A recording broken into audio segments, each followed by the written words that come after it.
Така, Дорче, ето го това изследване от 2003 година, както виждаш. И тук вътре представлява разни картинки и всичките системи по орган, как са, какво са, що са.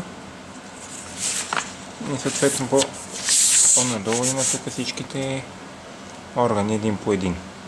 Какви са били стойности, доколко са такива. Тоест до голяма степен наподобява измерването на венци, което прави с махалото, но това прави компютър. И на база на това нещо, след това ти се ставят една такава програма. Така. В която ти дават препоръки за хранене, за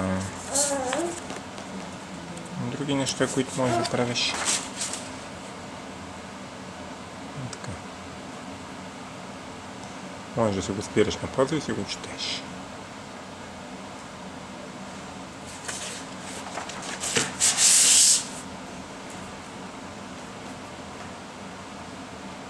Съобща работи.